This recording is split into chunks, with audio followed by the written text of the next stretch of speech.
기억이 잘 나지 않습니다. 잘 모르겠어요. 죄송한데 연평해전 자체를 잘 모르겠어요. 그게 언제 일어난 거예요? 모두가 말합니다. 잘 모르는 일이라고. 너무나 오래된 이야기라고. 그러나 그날 우리 서해 바다를 지키기 위해 목숨을 바친 그들에게도 소중한 어머니, 아버지, 가족, 그리고 동료가 있었습니다. 하지만 그들은 조국을 택했습니다. 이제 그날의 포성이 멎은 지 10년. 오늘 오랫동안 잊고 있던 그들의 이름을 불러봅니다. 그리고 다짐합니다. 서해바다에 살아 숨쉬는 그들의 숭고한 희생 정신을 영원히 기억하겠다.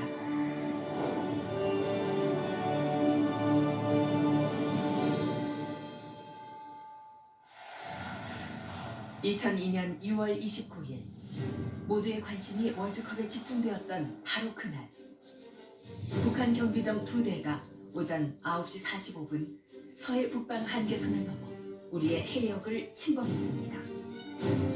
10시 25분 약 3마일가량을 남아한 북한 경비정은 연평도 서쪽 14마일 해상에서 갑자기 우리의 참수리 357호에 선제 기습 포격을 감행하였습니다. 하지만 우리 해군 장병들은 최후의 순간까지 한치의 물러섬도 없이 적의 공격에 맞섰습니다. 그리고 이어진 31분간의 교전. 북한의 선제 기습 포격으로 치명적 피해를 당한 가운데서도 우리 해군 장병들은 목숨으로써 서해 바다를 지켜냈습니다. 생명에 던진 처절한 전투였습니다. 적의 공격에 손이 잘려 나가고 다리가 관통되고 저와 전우들은 정말 열심히 싸웠습니다. 전사한 전우들에게는 살아서 다행이라는 마음보다는 살아서 미안한 마음이 항상 많습니다.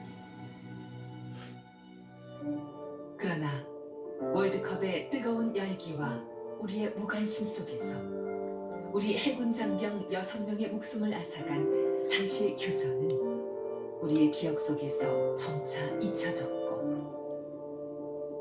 급기야 남북 간 화해와 협력에 방해돼서는 안 된다는 시대 상황에 묻혀 장병들의 영결심마저 가족과 전우들만의 배움 속에서 3일간의 해군장으로 쓸쓸하게 치러졌으며 2008년 제2연평해전으로 격상되기까지 서해교전이라는 이름으로 정부 차원의 추모 행사 한 번 제대로 거행되지 못했습니다.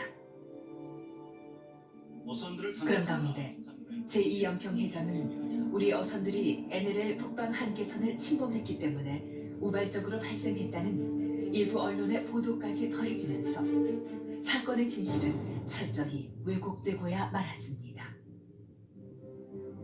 하지만 제2연평해전은 3년 전인 1999년 6월 서해 NLL을 남하하다 발생한 우리와의 교전에서 어뢰정 한 척이 침몰하자 이에 대한 복수를 위해 사전에 치밀하게 계획한 도발이었으니 참전용사의 증언과 각종 증거 자료들을 통해 명백히 밝혀졌습니다. 그 이유는 첫째, 교전 당일 북한 경비정이 고의로 서해 북방 한계선을 3마일이나 침범하여 우리 경비정의 시위 기동을 유도한 점. 둘째, 교전 하루 전날 북한이 실시한 제2연평해전 상황과 동일한 모의 기동 연습이 포착된 점. 셋째, 같은 편대에 속한 참수리 358호의 주포가 제한각을 벗어나는 순간 참수리 357호를 집중 공격하여 아군의 반격 시간을 제한시킨 점 등입니다. 그러나 지금까지 북한은 기습 무력 도발에 대한 사죄나 반성은커녕 터무니없는 발뺌으로 일관해왔을 뿐만 아니라 오히려 2009년 대청해전에 이어 2010년에는 천안함 폭침 사건과 연평도 포격 등 대남 도발을 지속적으로 감행하였습니다. 북한이 이처럼 서해상을 통한 무력 도발을 지속적으로 감행하는 이유는 서해를 분쟁 수역화하여 궁극적으로 NLL을 무력화하기 위한 대남 전술입니다. NLL, 즉 북방 한계선은 1953년 8월 30일 정전협정의 안정적 관리를 위해 설정된 해상 경계선으로 서해 5도, 나아가 수도권과 대한민국 전체를 지키는 우리나라 안보에 중요한 방파제 역할을 하고 있습니다. 이 때문에 북한은 군사적으로 매우 중요한 서해 5도 고립과 수도권 서측 해양 통제권 장악 등을 위해 도발과 긴장 조성을 반복해오며 북방 한계선 무력화를 위한 기회를 호시탐탐 엿보고 있습니다. 그러기에 해상 방어를 더욱 강화하고 북한의 무력 도발에 대해서는 엄정하게 대처해야 했음에도 불구 2002년 제2연평해전이 일어날 당시 정부에서 추진 중인 햇볕 정책에 방해가 된다며 적이 우리의 NLL을 넘는 상황에서도 우리가 할 수 있는 것은 경보방송과 시위 기동이 전부였습니다. 이 때문에 최신식 자동무기로 무장한 창수리 357호 장병들은 당시 정부가 정한 전시해군 5단계 작전 규정으로 인해 수동무기 체제의 북한 경비정에게 무참히 공격당할 수밖에 없었습니다. 그러나 조국의 바다를 지켜야 한다는 일념으로 우리의 장병들은 기꺼이 자신의 목숨을 조국에 바쳤습니다. 장병들을 지휘하다 북한 경비정의 첫 함포 공격에 전사한 고 윤영하 소령.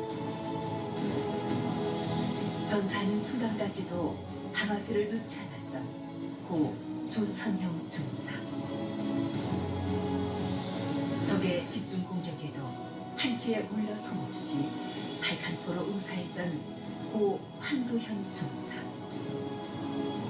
N60 사수로 은폐물도 없이 응전 사격을 하다 전사한 고 서후원 중사.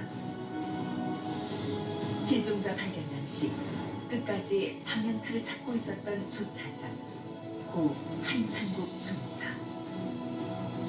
그리고 부상당한 전우들을 돌보다 전사한 고 박동혁 병장까지. 그렇게 그들은 우리의 바다를 끝까지 지켜냈던 것입니다. 그리고 그날 이후 10년 그들은 오늘날 차세대 고속함으로 다시 태어나 우리의 서해 바다를 굳건히 지키고 있습니다. 당신들은 교전 후 다리를 절단해야 할 만큼 부상을 당했으면서도 의식을 잃고 쓰러진 정장을 대신해 모두를 독려하며 끝까지 지휘했던 이희완 중위. 그는 우리에게 말합니다. 대한민국 NLL 사수와 자유민주주의를 지키기 위해 우리 전우들은 목숨을 걸고 싸웠고 결국 우리 서해 바다를 굳건히 지켜냈습니다. 우리는 승리했습니다. 오늘날 우리는 자주국방의 기치 아래 굳건한 한미동맹을 축으로 압도적인 대북 억지력을 갖추었습니다. 그리고 교류와 협력만 이루어지면 통일을 앞당길 수 있다는 환상에 젖어 북한의 도발에 속수무책이었던 지난날의 실수를 반성하고 다시는 이와 같은 비극과 아픔이 재발하지 않도록 만반의 조치를 갖추었습니다. 이에 따라 과거의 수세적인 전시해군 작전을 5단계에서 3단계로 축소하였고 북한의 어떠한 도발에도 원점은 물론 그 주변 지원부대까지 강력하고 단호하게 응징할 것입니다.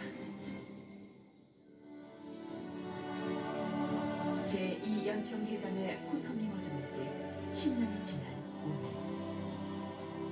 그들이 목숨을 바쳐 지켜낸 서해 바다의 의미를 다시 한번 생각합니다.